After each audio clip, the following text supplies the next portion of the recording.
आज मैं आपको बताता हूं कांग्रेस ने बाबा साहब भीमराव अंबेडकर को कब गद्दार कहा था। ये छोड़ दीजिए, ये बाबा साहब भीमराव अंबेडकर ने खुद लिखा, मैं आपको बताता हूं, सुनिएगा ध्यान से।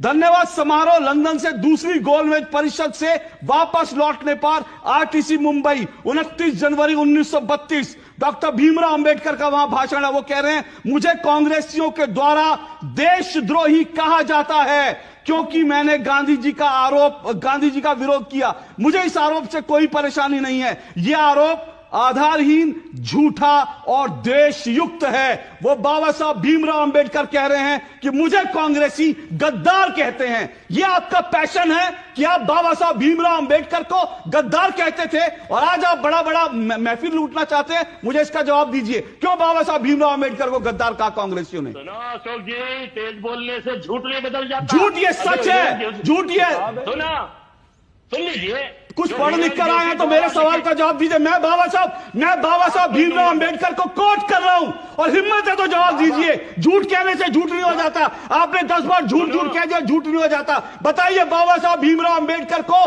कांग्रेस ने गद्दार क्यों कहा? मेरे सवाल का सीधा जवाब दीजिए। बताएंगे। संघ बनाम स्वतंत्रता भी इनकी किताब पढ़ लीजिए। मैंने कहा कांग्रेस ने गद्दार क्यों कहा? कांग्रेस ने गद्दार क्यों कहा? कांग्रेस ने गद्दार क्यों कहा? मुझे बताइए।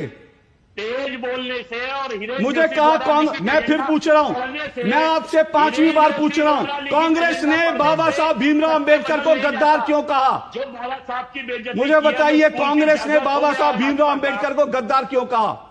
जो टूल की 9वीं बार पूछ रहा हूं, बाबा साहब भीमराव अंबेडकर को कांग्रेस ने गद्दार क्यों कहा? हिरण जोशी द्वारा 10वीं बार पूछ रहा हूं। यह हिरण जोशी की किताब नहीं है, यह बाबा साहब भीमराव अंबेडकर की किताब है। बाबा साहब भीमराव अंबेडकर को कोट करके 10वीं बार पूछ रहा हूं, कांग्रेस ने बाबा साहब भीमराव अंबेडकर को गद्दार